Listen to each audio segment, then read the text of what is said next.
विस्फोटक बरामदगी और दिल्ली ब्लास्ट के बाद जांच तेज हो गई है। नूह के 3 डॉक्टर समेत 5 लोग हिरासत में लिए गए हैं। मस्जिद के इमाम और खाद्य विक्रेता से पूछताछ की जा रही है।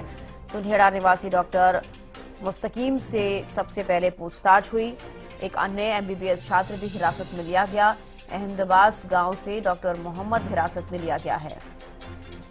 गांव में सन्नाटा पसरा हुआ है और जो परिवार है काफी परेशान है, क्योंकि ऐसे में परिवार वाले इसलिए परेशान हैं क्योंकि परिवार वालों को ही नहीं मालूम होता कि उनके घर का बेटा या घर की बेटी किन कामों में लिप्त हैं और क्या कुछ उनकी जिंदगी में चल रहा है।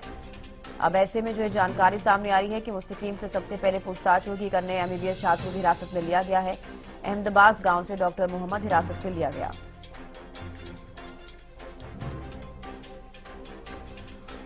अनिल मोहनिया नूह से हमारे साथ जुड़ गए हैं।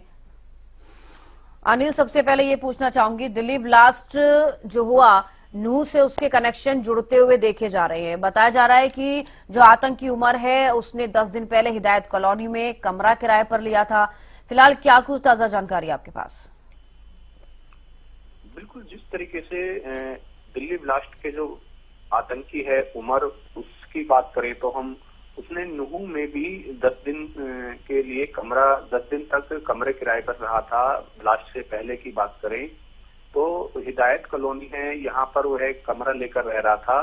दिल्ली अलवर रोड पर ये है कॉलोनी है और यहीं पर एक महिला का जो मकान है उसमें रह रहा था। पुलिस सूत्रों की माने तो 10 नवंबर को उमर इसी कमरे में अपनी i20 कार है उसको लेकर, जो विस्फोटक सामग्री थी उसको लेकर यहाँ से निकला था और वह सीधा दिल्ली के लिए यहाँ से निकला था। जिस तरीके से सीसीटीवी फुटेज सामने आ रहे हैं उनमें दिखाई दे रहा है कि उमर किस तरीके से दिल्ली मुंबई एक्सप्रेसवे है वहां से आ रहा है टोल पर, उसकी सीसीटीवी फुटेज दिखाई दे रही है। इसके अलावा जो एटीएम है फिरोजपुर जिरका का, वहां से पैसे निकालने की जो तस्दीक चल रही है, जांच चल रही है, उसमें भी वो दिखाई दे रहा है। तो इस तरीके से स्पष्ट है कि वो नूह की जो हिदायत कॉलोनी है इसमें अपना डेरा डाले हुआ था दिल्ली धमाकों से पहले। तो इस तरीके से विभागीय सूत्रों के मुताबिक ये मकान है जो जिस मकान में ये रह रहा था वो किसी महिला का बताया जा रहा है।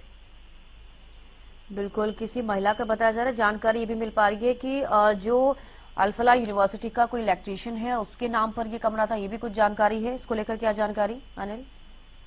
बिल्कुल, जो ये मकान है, यह मकान जो महिला है उसका कुछ रिश्तेदारी है, कनेक्शन है, उसके हिसाब से कह सकते हैं कि जो अल-फलाह यूनिवर्सिटी है उसमें इलेक्ट्रीशियन का काम जो सुएब नाम का एक व्यक्ति है वह करता था और वह जो महिला है वह उसकी साली लगती है। तो उसी ने इस जो उमर आतंकी उमर है सुएब ने ही यह मकान उनको दिलाया था आतंकी उमर को। और पुलिस अभी इस पूरे मामले में जो जांच एजेंसी है वो लगी हुई है और जो महिला है उसकी भी जांच कर रही है। वो महिला कहाँ पर है, कहाँ चली गई है, क्योंकि पुलिस को भी वो महिला अभी तक नहीं मिली है। चलिए, बेहद शुक्रिया अनिल जुड़ने के लिए और तमाम जानकारी देने के लिए।